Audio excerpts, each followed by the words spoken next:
Bismillahirrahmanirrahim. Assalamualaikum warahmatullahi wabarakatuh. Innal hamdalillah nahmaduhu wa nasta'inuhu wa nastaghfiruh wa na'udzu billahi min shururi anfusina wa min sayyiati a'malina. Man yahdihillahu fala mudilla lahu wa man yudlil fala hadiya lahu. وأشهد أن لا إله إلا الله وحده لا شريك له وأشهد أن محمدا عبده ورسوله. اللهم صل وسلم وبارك على نبينا محمد وعلى آله وأصحابه ومن تبعهم بإحسان إلى يوم الدين. أما بعد. Ma'asyiral muslimin rahimani wa rahimakumullah. Alhamdulillah, segala puji bagi Allah tabaraka wa taala yang telah memberikan nikmat pada kita semua hingga kita bisa berkumpul kembali di majelis yang mulia ini, melanjutkan kajian kita membahas bait-bait syair yang disusun oleh Al-Imam Ibnu Abil Izz Al-Hanafi rahimahullah ta'ala yang berjudul Al-Urjuzah Al-Mi'iyah fi Dzikri Hali Asyrafil Bariyah. Dan sekarang kita masih berada di dalam pembahasan bait yang ke-81. Kurang lebih bait ini kita bahas mungkin ada 4 pertemuan ya. Karena memang di sini ada pembahasan yang cukup penting di dalam sejarah Islam, yaitu terjadinya Fathu Makkah. Adapun di dalam syarah Al-Urjuzah yang dijelaskan oleh Syekh Abdul Razak hafizahullah taala, maka beliau tidak memperpanjang pembahasan tentang Fathu Makkah ini. Ya, beliau hanya menjelaskan bahwasanya Fathu Makkah ini terjadi pada bulan puasa.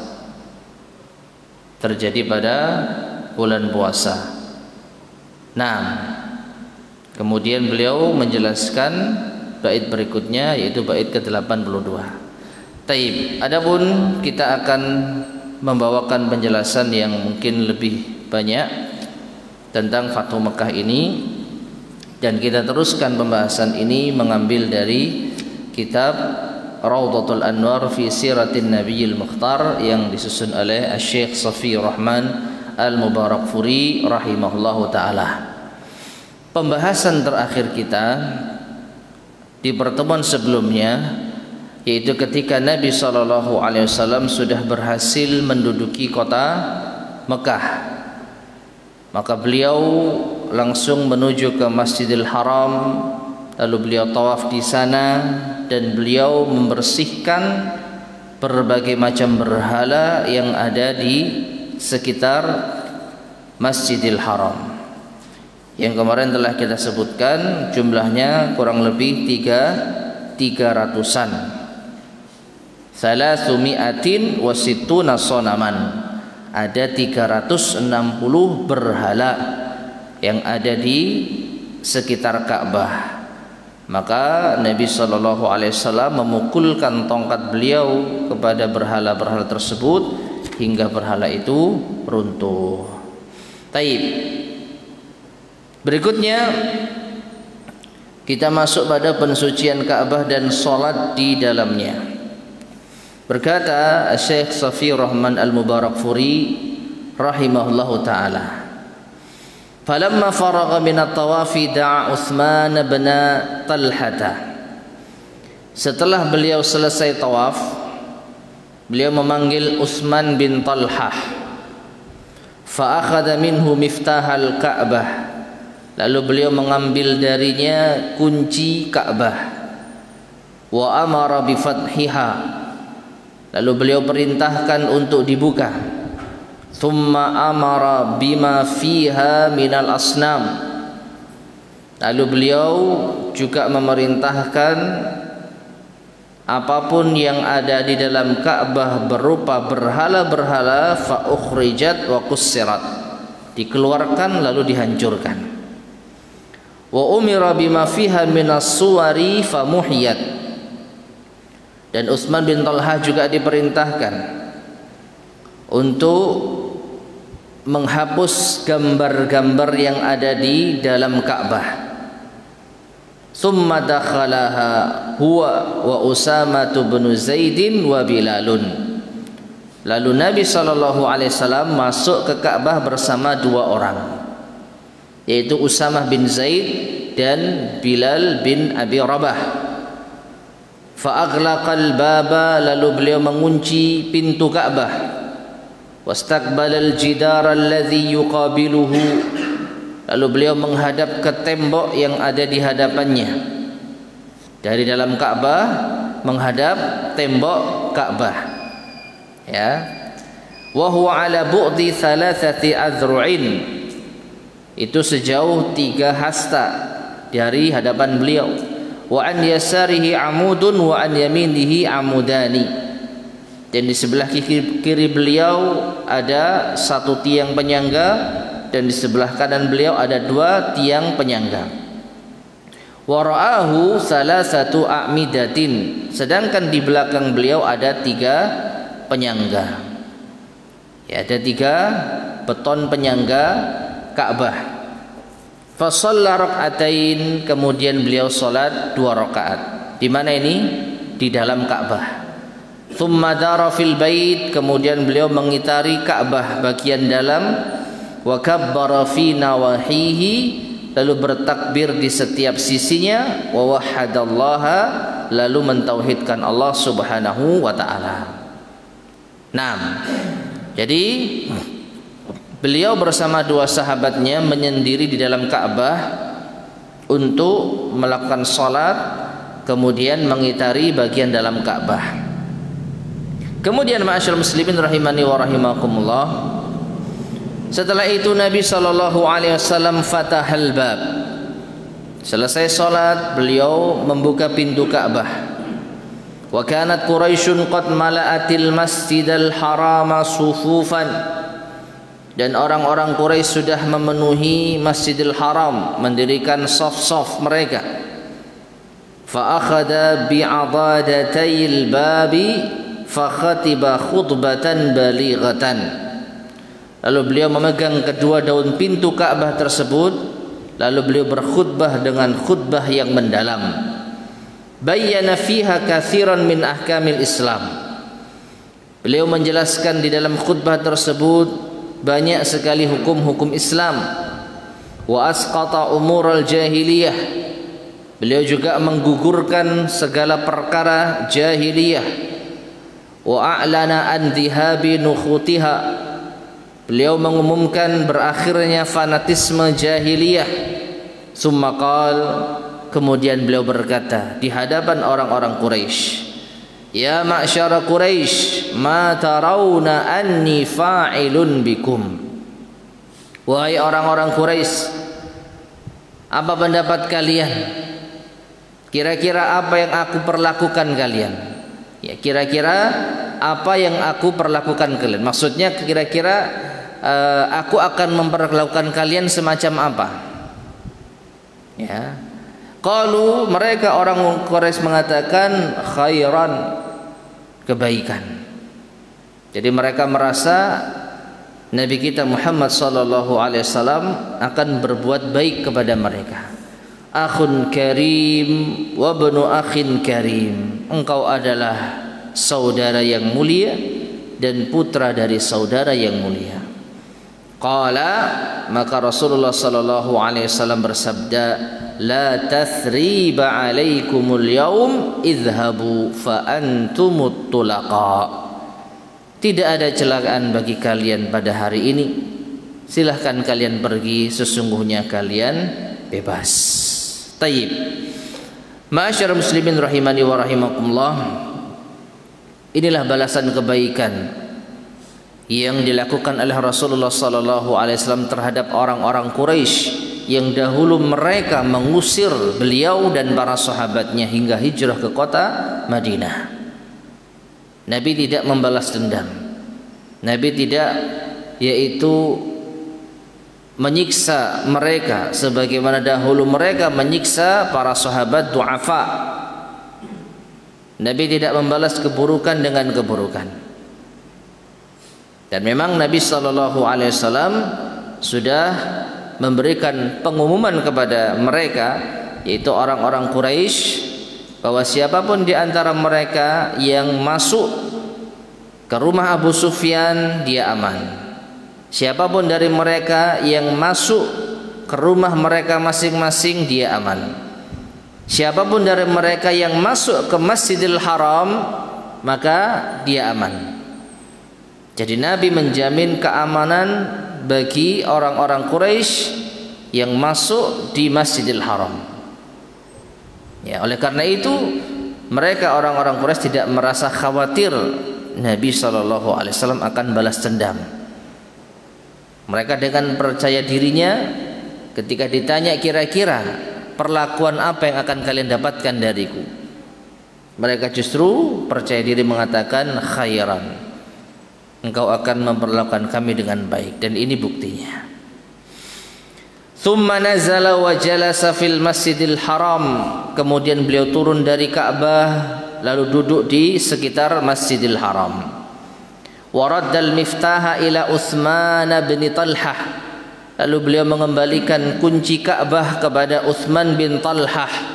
Wa qala, lalu beliau berkata, khuduha khalidatan talidatan la yanzi'uha ankum illa zalimun.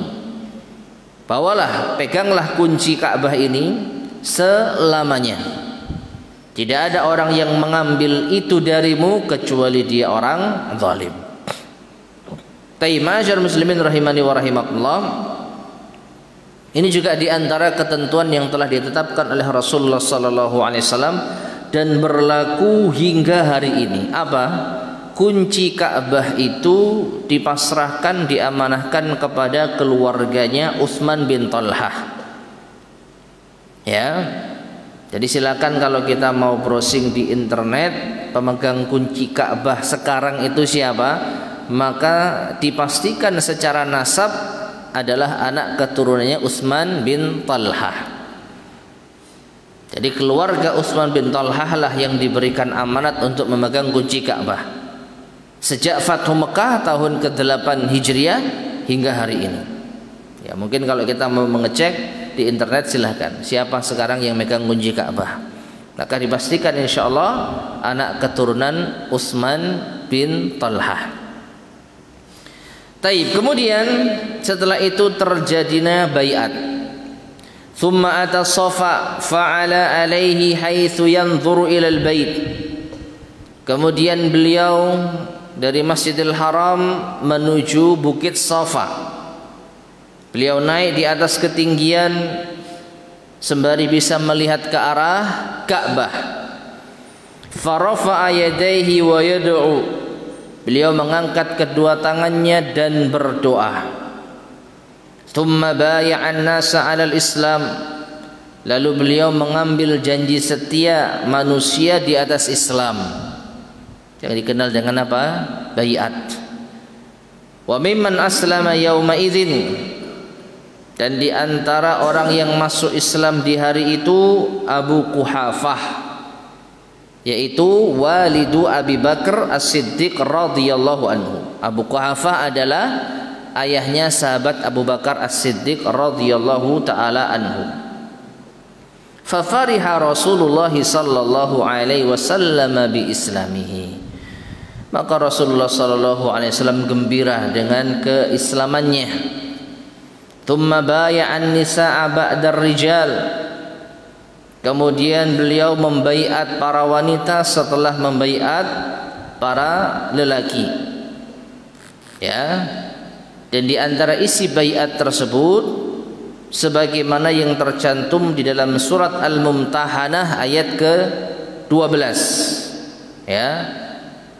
Allah Subhanahu wa taala berfirman, alla yusyrikna billahi syai'an wa la yasriqna wa la yaznin wa la yaqtulna auladahunna wa la ya'tina bi buhtanin yaftarinahu baina aydihinna wa arjulihin wa la ya'sinaka fi ma'ruf. Hendaknya mereka para wanita berjanji setia untuk tidak berbuat syirik kepada Allah dengan sesuatu pun, untuk tidak mencuri, untuk tidak berzina, untuk tidak membunuh anak-anak mereka, dan untuk tidak melakukan kedustaan yang mereka buat, dan untuk tidak bermaksiat kepadamu wahai Muhammad dalam perkara yang ma'ruf. Ini adalah baiat para wanita. Baiatnya para wanita yang diambil oleh Rasulullah sallallahu alaihi wasallam. Tercantum di dalam surat Al-Mumtahanah ayat ke-12. 6. Jadi Nabi membaiat para lelaki, kemudian membaiat para wanita.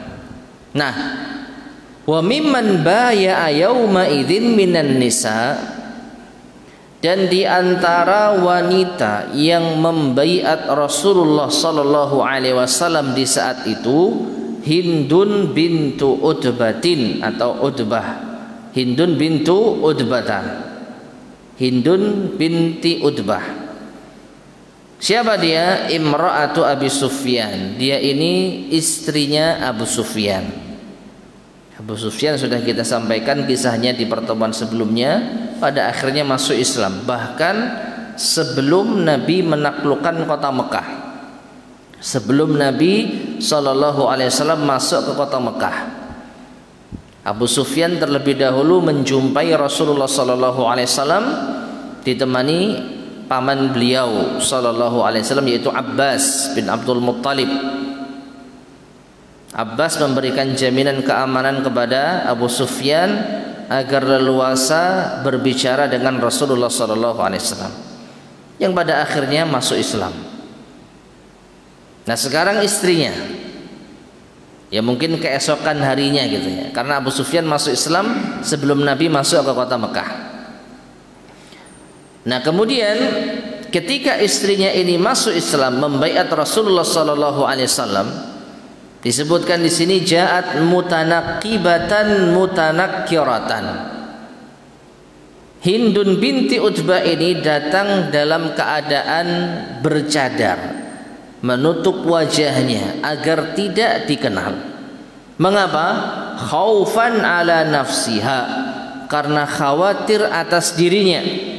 Mimma kanat qad fa'alat bina'shi Hamzah, karena dia dahulu pernah berbuat hal yang sangat jahat terhadap jasadnya Hamzah bin Abdul Muttalib. Kalau kita ingat dahulu saat perang Uhud, Hamzah bin Abdul Muttalib terbunuh meskipun tewas di tangan seorang budak yang bernama Wahsy, namun jasad beliau tergeletak di medan pertempuran.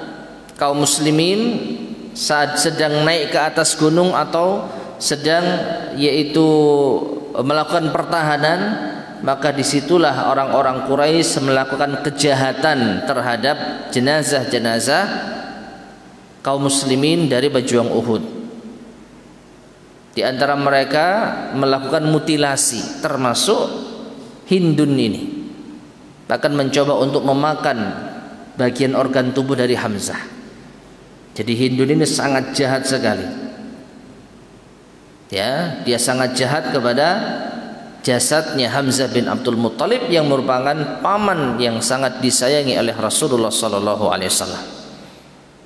Beliau nangis yang sangat sedih ya ketika melihat perbuatan orang-orang Quraisy terhadap jasad paman beliau Hamzah bin Abdul Muttalib.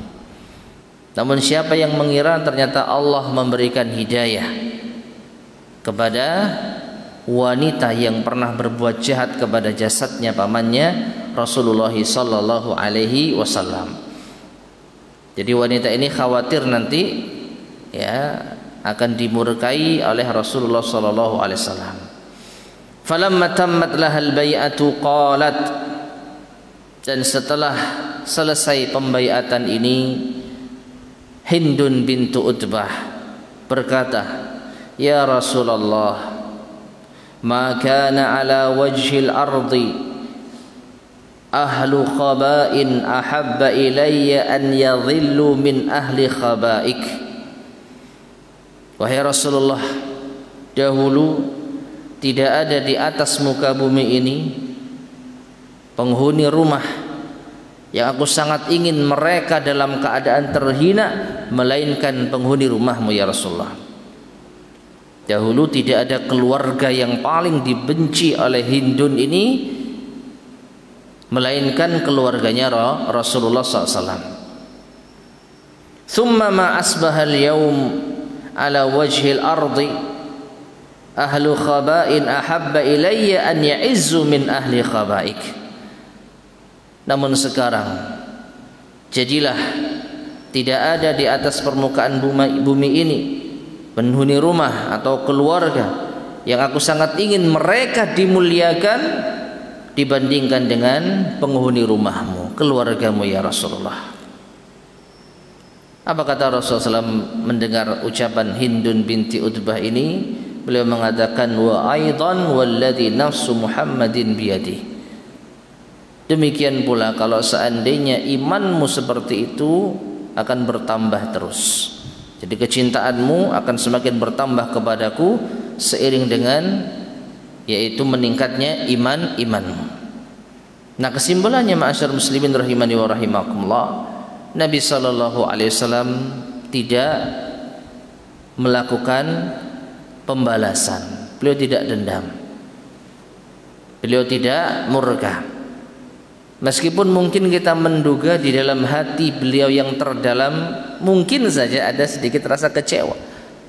Ditambah lagi ada keterangan yang didapatkan atau keterangan dari penjelasan yang lainnya yang saya dapatkan bahwa Hindun bintu Utbah ini termasuk di antara orang-orang yang diperintahkan oleh Rasulullah SAW untuk dibunuh dan diburu sebelum adanya pembaiatan ini, ya.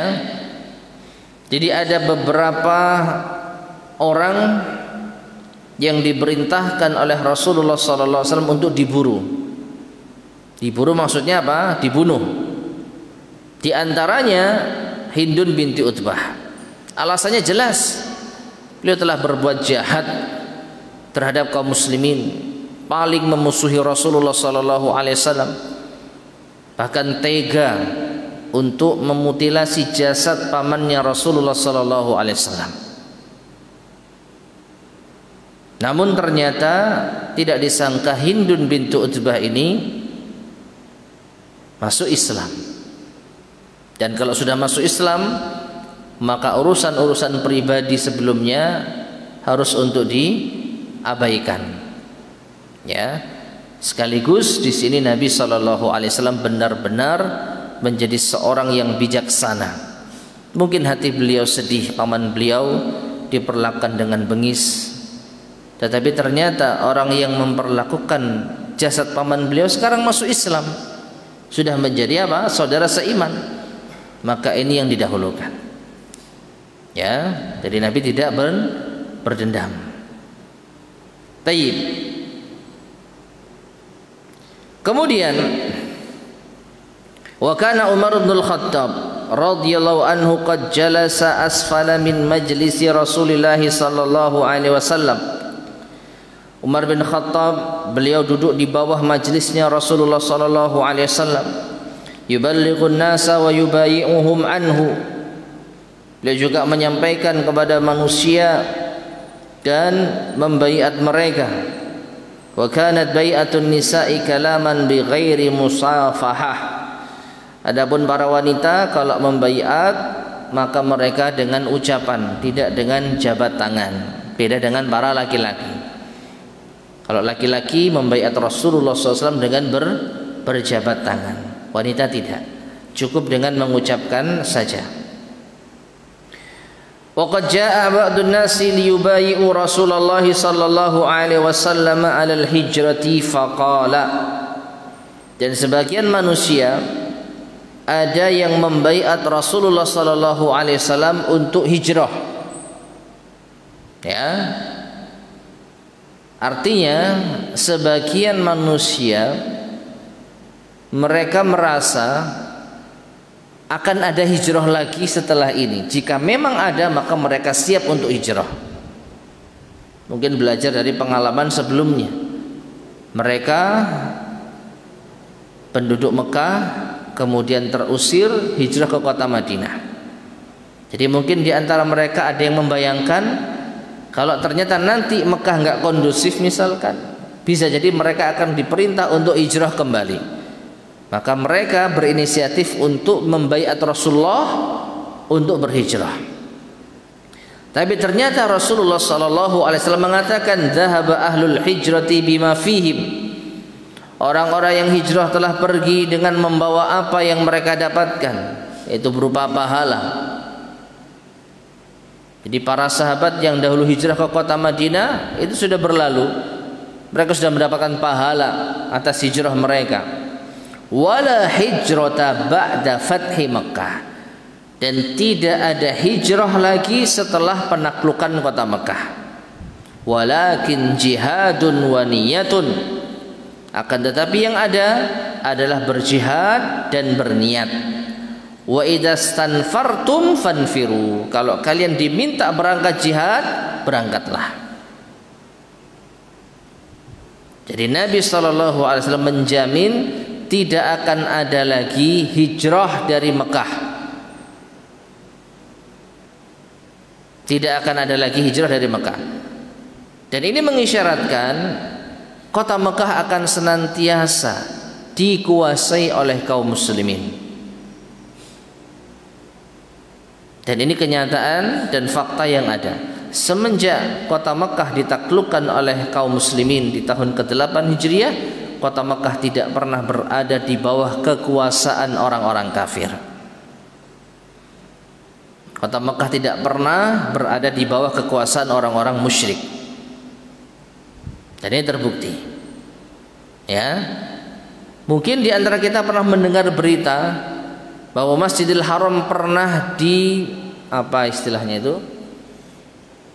Dibajak atau apa istilahnya? Jadi dikuasai teroris. Ya, dibajak mungkin ya. Jadi pembajakan Masjidil Haram. Jadi Masjidil Haram diduduki ya oleh sebagian orang-orang jahat. Namanya Juhaiman. Nanti silakan cek di internet fitnah Juhaiman. Tahun 90 atau 80-an kok.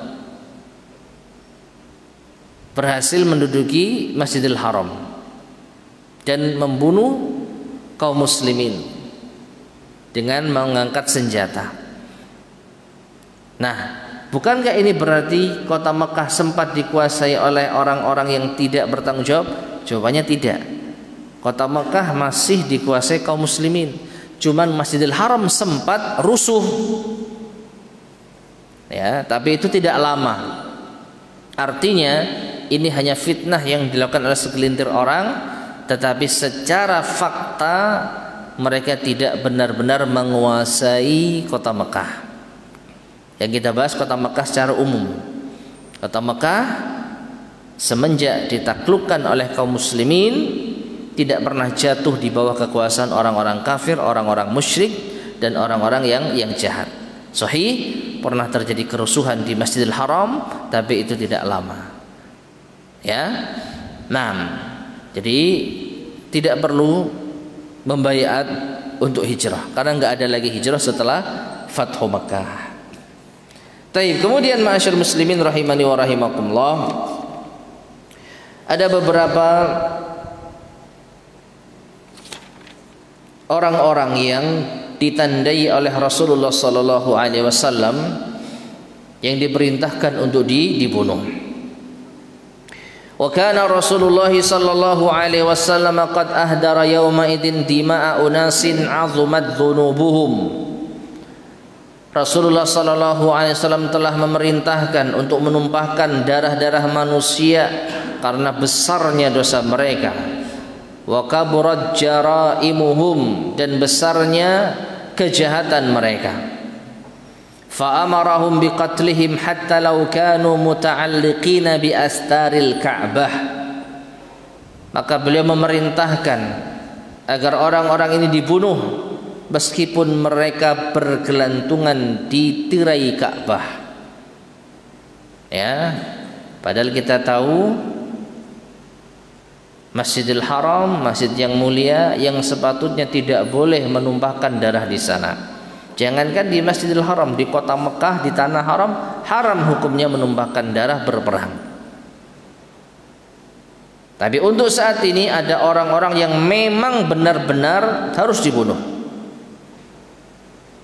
Ya, karena saking beratnya kesalahan mereka, saking besarnya kejahatan mereka.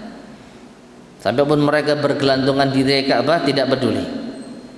Fadaqat alaihimul ardu bima rahubat, maka hati orang-orang ini pun menjadi sempit. Jadi bumi ini terasa sempit bagi mereka untuk dipijak. Faminhum man haqqat alaihi kalimatul azabi wa qutil. Maka di antara mereka ada yang telah ditetapkan baginya siksa dan dibunuh. Wa minhum man adrakathu inayatul islami fa aslam. Namun di antara mereka ada yang menjumpai perhatian Allah, mendapatkan perhatian dari Allah sehingga masuk Islam. Nah, perhatikan di sini ma'asyar muslimin rahimani wa rahimakumullah. Jadi di sebagian riwayat disebutkan ada 10 orang yang harus diburu dan dibunuh meskipun mereka bergelantungan tirai Ka'bah. Ini pesan Rasulullah sallallahu alaihi wasallam. Yang dipahami kalau mereka itu tetap di atas kekufuran dan kesyirikan. Artinya, kalau di antara 10 orang tersebut mereka dengan sukarela bertaubat, istighfar, minta maaf dan masuk Islam, selesai perkaranya. Nah, di antara 10 orang itu sebenarnya masuk di antaranya Hindun bintu Utbah. Yang tadi kita sebutkan, Hindun bintu Utbah ini wanita, tapi termasuk di antara apa bahasa kita, daftar DPO. Jadi dia sebenarnya dibunuh meskipun wanita karena kejahatannya yang terlalu berat. Tapi ternyata dia mendapatkan hidayah Islam, maka dia tidak jadi dibunuh. Nanti ada lagi Ikrimah ya bin Abu Jahal yang nanti akan kita bacakan ya. Ikrimah termasuk di antara DPO, daftar pencarian orang yang diburu oleh kaum muslimin. Tapi ternyata lagi-lagi Allah memberikan hidayah sehingga dia pun masuk Islam, tidak dibunuh. Nah, orang-orang yang berhasil dibunuh ini bisa jadi mereka orang-orang yang tetap berada di atas kekufuran, tidak mau tobat, tidak mau istighfar, tidak mau minta maaf, dan tidak mau masuk Islam. Jadi mereka layak untuk tetap dibunuh. Ya. Faminhum man haqqat alaihi kalimatul adzabi faqutil wa minhum man adrakathu inayatul islami fa aslam. Fa ammal ladzina qutilu, maka di antara orang-orang yang dibunuh dari mereka, fahum ada Ibnu Khatal wa Maqis Ibnu Sababah wal Harith Ibnu Nufail, dan juga salah seorang budak wanita dari Ibni Hatal. Jadi ada 4 orang, Ibnu Hatal, Maqis bin Sababah, Harith bin Nufail, dan budak wanitanya Ibnu Hatal. Demikian pula ada yang mengatakan ada orang yang kelima, yaitu Haris bin Talatil Al-Khuzai dari Bani Khuza'ah. Ada juga Ummu Sa'ad ya, jadi wanita yang juga diburu dan dibunuh. Ini 6 orang yang tewas ya, karena mereka diperintahkan untuk dibunuh oleh Rasulullah sallallahu alaihi wasallam meskipun bergelantungan tirai Ka'bah. Wa ammal ladzina aslamu, adapun mereka yang masuk Islam, wa kanu qad harabu aw ikhtafau, dan mereka ada yang lari dan bersembunyi, tsummastu'mina lahum, kemudian mereka mendapat jaminan keamanan, faja'u wa aslamu, lalu mereka datang dan masuk Islam. Ya, maka di antara mereka ada Abdullah bin Sa'ad bin Abi Syarh, ada Ikrimah bin Abi Jahal, ada Hubar bin Al-Aswad, ada budak wanita dari Ibnu Khatal, demikian pula ada Ka'ab bin Zuhair, ada Wahsy bin Harb, ada Hindun bintu Utbah, istri dari Abu Sufyan. Ya, dan tadi sudah kita sebutkan secara singkat bagaimana masuk Islamnya Hindun binti Utbah tersebut. Nah, Ikrimah bin Abi Jahal, ma'asyiral muslimin rahimani wa rahimakumullah, dia termasuk di antara daftar DPO, termasuk di antara target. Namun Allah Subhanahu wa taala memberikan kepadanya hidayah melalui istrinya. Jadi istrinya ini sebelumnya sudah masuk Islam, sedangkan suaminya Ikrimah kabur. Jadi ketika kota Mekah ditaklukkan, Ikrimah ini kabur. Dan Ikrimah ini termasuk di antara jagoannya orang Quraisy. Seringkali kita menjumpai sejarah tatkala perang melawan kaum muslimin, dia ada di barisan terdepan dan biasanya digandengkan dengan Khalid bin Al-Walid yang sudah masuk Islam terlebih dahulu. Ikrimah belum masuk Islam. Ya, dan Ikrimah ini tahu kalau sampai ketangkap dia pasti dibunuh, makanya dia kabur. Ada yang mengatakan dia kabur ke negeri Yaman, bahkan sudah sempat naik kapal. Jadi Ikrimah ini kabur atau menjadi musuh dan DPO bukan karena dia putranya Abu Jahal semata. Kita tahu Abu Jahal musuh bebuyutannya Rasulullah SAW yang tewas di perang Badar. Ya, yang paling membenci dakwah Rasulullah SAW dan paling menyiksa kaum muslimin ketika mereka masih di kota Mekah. Dan Allah telah memberikan yaitu balasan yang setimpal saat perang Badar, tewas Abu Jahal. Tapi putranya Ikrimah masih hidup, masih memusuhi Rasulullah SAW, masih yaitu membenci Islam sampai akhirnya kota Mekah ditaklukkan.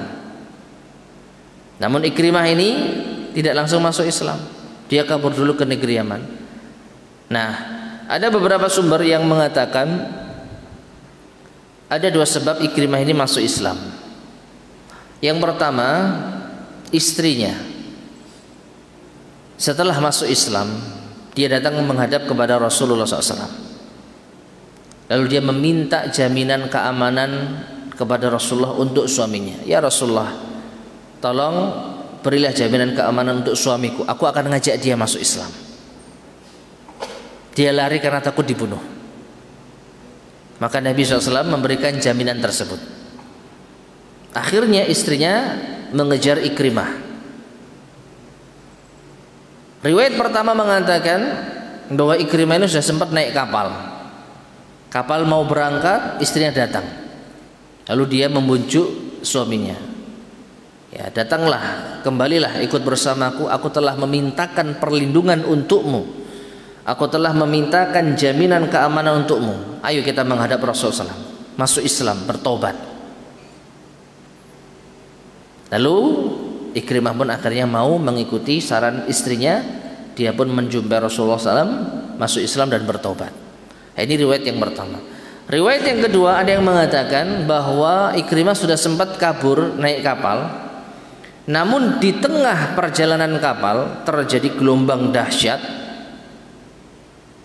Dan penumpang kapal yang saat itu ternyata didominasi oleh kaum muslimin. Mereka berdoa ikhlas kepada Allah Subhanahu wa taala. Maka Ikrimah di situ mendapatkan hidayah, tersentuh dia.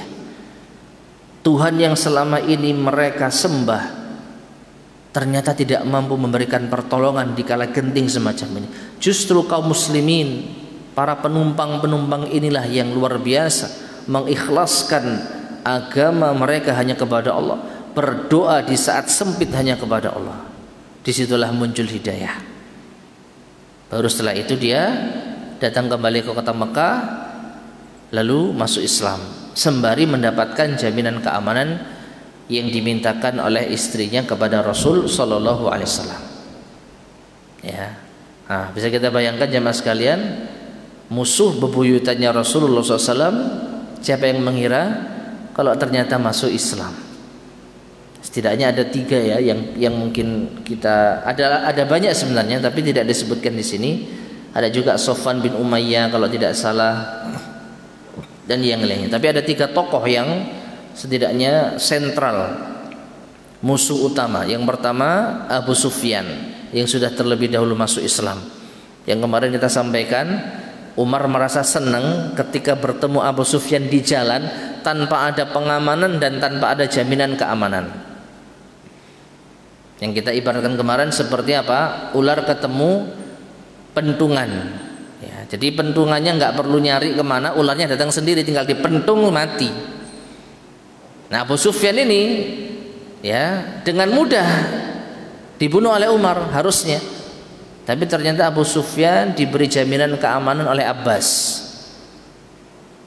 Sampai-sampai Umar mengejar, yaitu kendaraannya Abbas. Abbas ingin segera sampai kepada Rasul Sallallahu Alaihi Wasallam, mengharapkan agar Abu Sufyan masuk Islam. Dan akhirnya benarlah Abu Sufyan masuk Islam.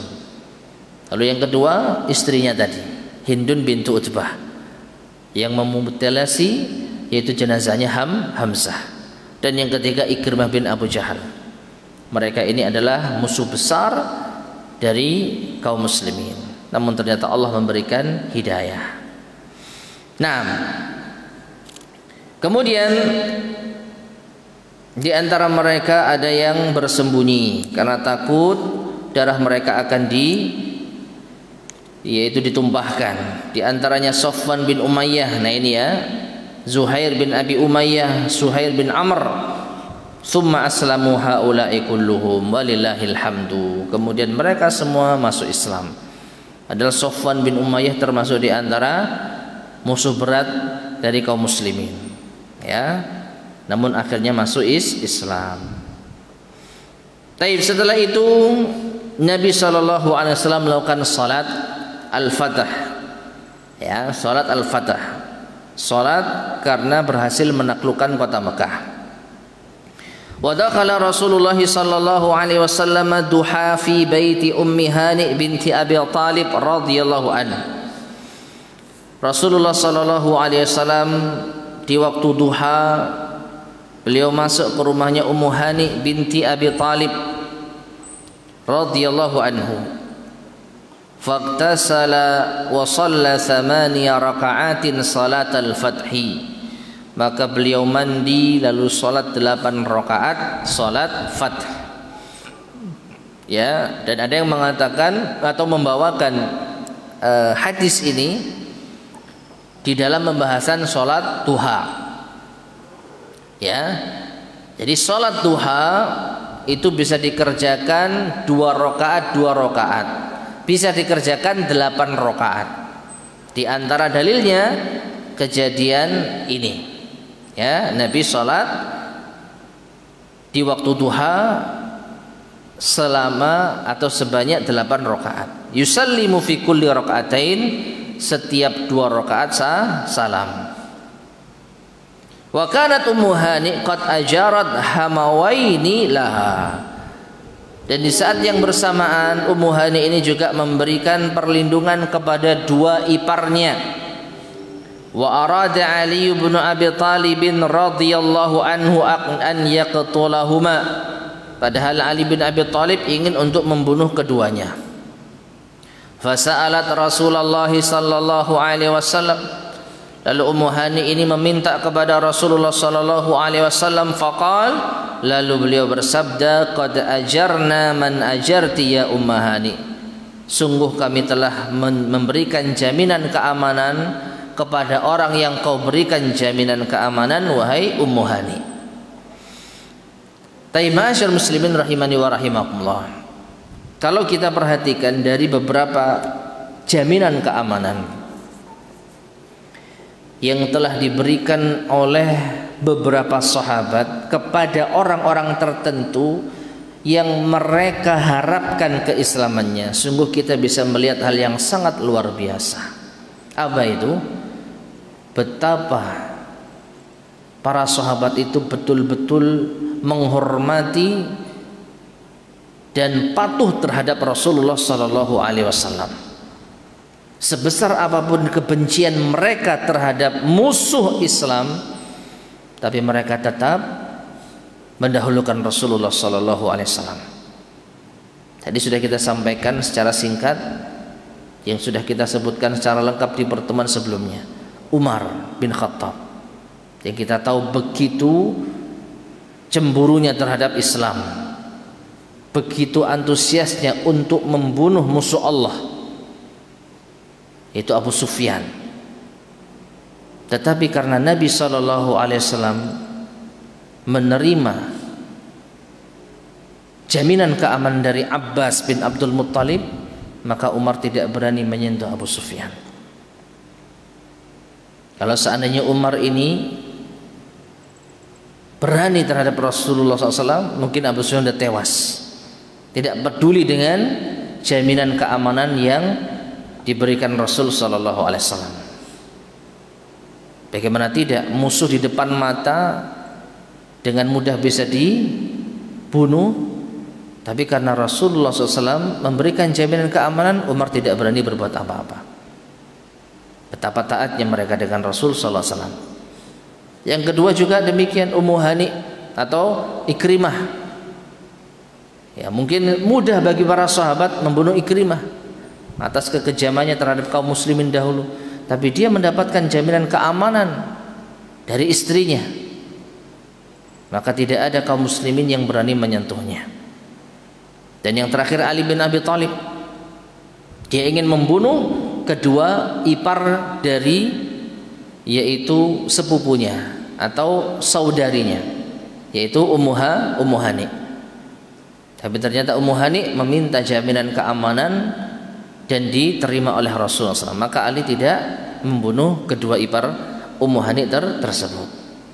Ya, dan ini betul-betul ketaatan yang luar biasa.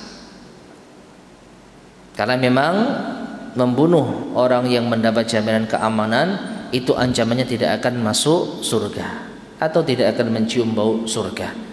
Sebagaimana dalam sebuah riwayat Nabi SAW mengatakan, man qatala musta'minan lam yarih raihatal jannah. Siapa yang membunuh orang kafir yang mendapat jaminan keamanan, dia tidak mencium bau surga. Nah, setelah itu Bilal mengumandangkan azan di kota Mekah. Wahana waktu salati zuhri, masuk waktu salat zuhur. Fa amara Rasulullah sallallahu alaihi wasallam Bilalan, maka Rasulullah sallallahu alaihi wasallam memerintahkan Bilal, fa adzana ala zahril Ka'bah, maka Bilal pun azan di atas Ka'bah. Wa kana dzalika bimathabati i'lanin an zuhuril Islam, dan ini sebagai penegas tentang berkuasanya Islam di kota Mekah. Bayangkan ya, sebelum itu azan tidak dikumandangkan di Ka'bah. Setelah Mekah ditaklukkan, Bilal azan di Ka'bah. Wa qad ra'a dzalikal muslimina biqadri ma aghladzal musyrikin, maka ini sungguh membuat gembira kaum muslimin sebanding dengan kemarahan yang dirasakan oleh orang-orang musyrik. Ya. Jadi wallahu a'lam bishawab, meskipun di saat itu banyak kaum muslimin atau banyak orang yang masuk Islam, sebagaimana Allah berfirman, wa ra'aitan nasa yadkhuluna fi dinillahi afwaja. Engkau melihat manusia berbondong-bondong masuk ke dalam agama Islam. Namun tidak dipungkiri berdasarkan keterangan di sini, ada saja mereka yang tidak masuk Islam. Mereka-mereka yang mungkin tidak mau masuk Islam tapi mereka mencari keselamatan. Yang tadi kita sampaikan, siapa yang mau selamat masuk ke rumah Abu Sufyan, masuk ke rumah masing-masing, masuk ke Masjidil Haram. Hanya sekedar mencari keselamatan. Apakah mereka 100% masuk Islam? Tidak. Ya, jadi mereka hanya mencari keselamatan. Jadi mereka tidak atau belum masuk Islam. Sehingga ketika mendengar adzan berkumandang, hati mereka resah. Akhirnya apa? Kita kalah, gitu ya. Dan sebaliknya kaum muslimin merasa senang. Akhirnya kita bisa mendengarkan suara azan di Masjidil Haram. Walhamdulillahirabbil alamin, maka segala puji bagi Allah Rabb semesta alam. Kemudian Nabi SAW memutuskan untuk menetap di kota Mekah. Ya, falamma tamma fathu Makkah, ketika sudah sempurna penaklukan kota Mekah, takhawwafal ansaru an yuqima biha Rasulullah sallallahu alaihi wasallam. Maka orang-orang Ansar merasa khawatir kalau Rasulullah sallallahu alaihi wasallam akan menetap selamanya di kota Mekah.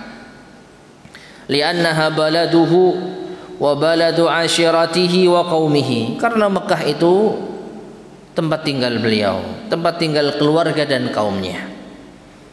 Wa dzalika hina kana Rasulullah sallallahu alaihi wasallam ala Safa rafi'an yadayhi yad'u.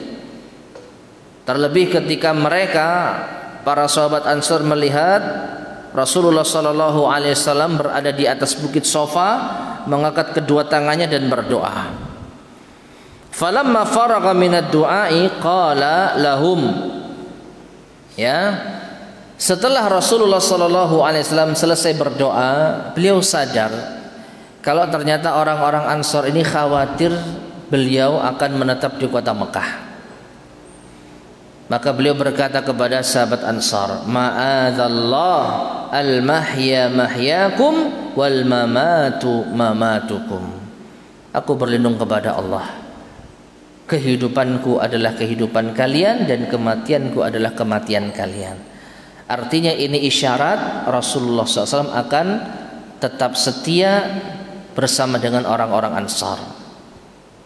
Yang artinya beliau akan kembali ke kota Madinah.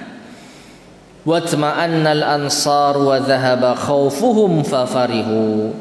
Maka orang-orang Ansar pun tenang dan hilanglah kekhawatiran mereka dan mereka pun bergembira.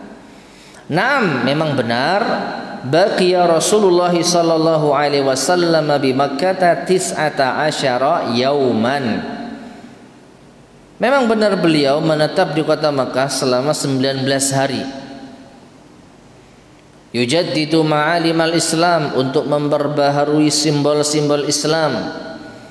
Wa yutahhiruha min atharil jahiliyah, membersihkannya dari sisa-sisa jahiliyah. Wa qad jaddada ansabal haram, atau baddada ya. Dan beliau juga menghancurkan berhala-berhala haram. Wa nada munadi, beliau menyeru para penyeru, man kana yu'minu billahi wal yaumil akhir fala yad'u fi baiti sanaman illa kasarah. Atau ada seseorang yang menyerukan, siapa yang beriman kepada Allah dan hari akhir, maka jangan biarkan ada di rumahnya berhala melainkan ia hancurkan.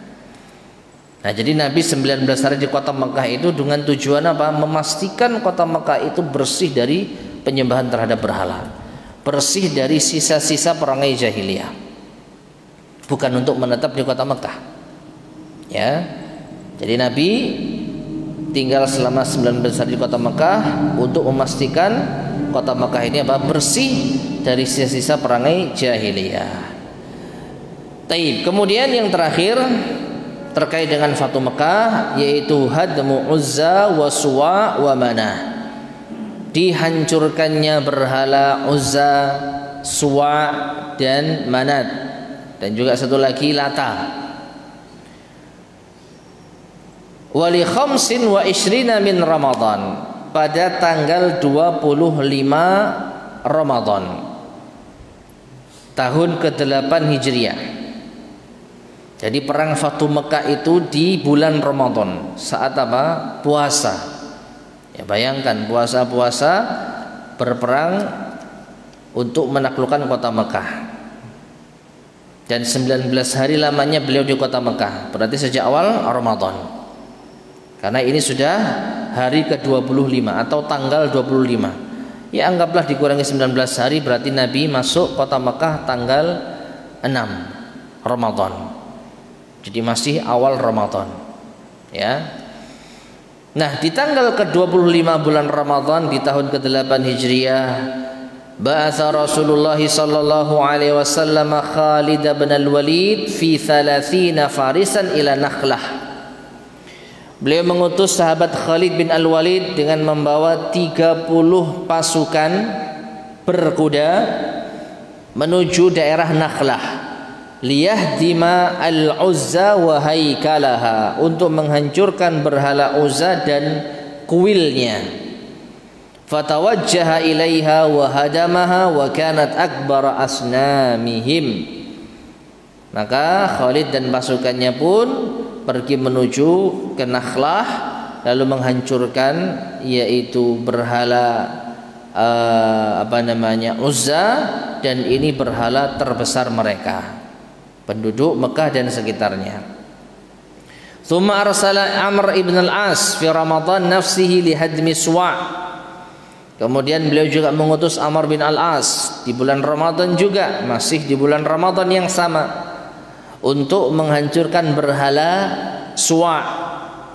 Wa huwa a'dhamu sanamin li Hudzail, berhala terbesarnya Bani Hudzail. Kana haikaluhu birahid atau birihatin ala qarabati 50 wa 100 atau 150 kilometran shimal syarqi Makkah. Dan kuil yang di situ terdapat berhala Suwa itu berada di daerah yang bernama Rihad. Jaraknya kurang lebih 150 km di sebelah timur laut kota Mekah. Jadi sebelah timur laut kota Mekah. Fadzahaba ilaihi wa hadamahu. Maka Amr bin al-As pun pergi ke sana dan menghancurkannya. Wa aslama sadinuhu lima ra'a min ajzihi, dan juru kuncinya masuk Islam.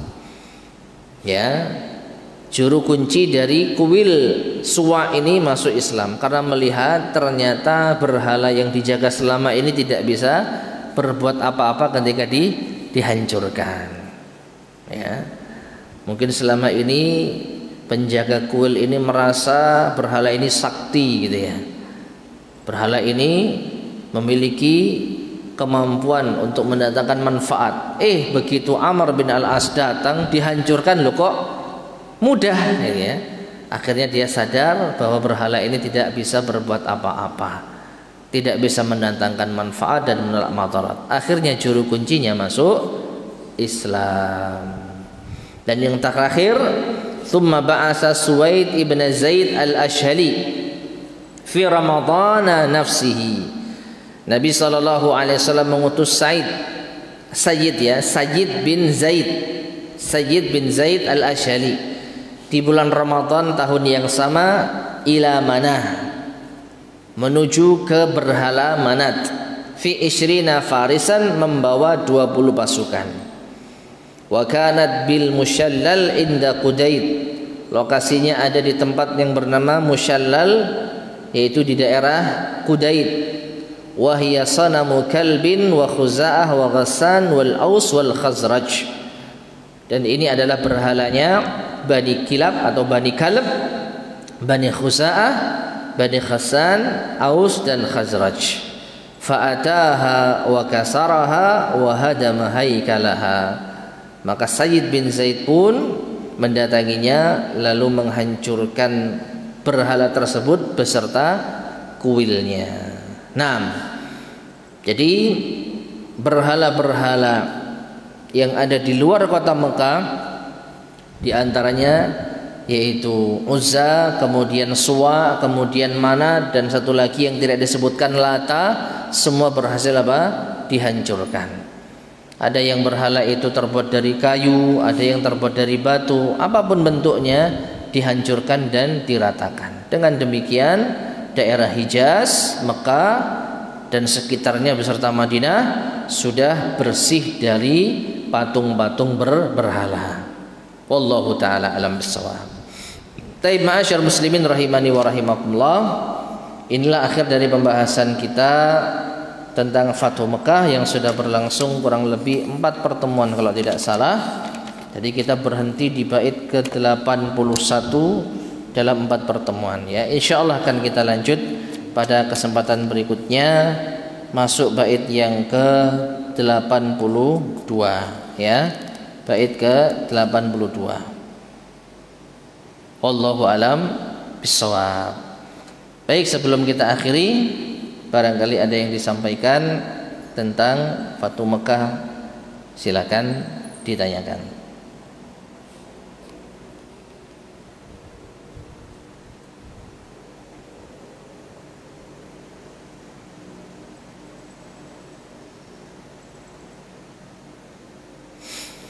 Baik, jika ada, kita cukupkan sekian. Mudah-mudahan bermanfaat. Kurang lebihnya saya mohon maaf. Kita akhiri. Subhanakallahumma bihamdika asyhadu an la ilaha illa anta astaghfiruka wa atubu ilaik. Alhamdulillahirabbil alamin. Assalamualaikum warahmatullahi wabarakatuh.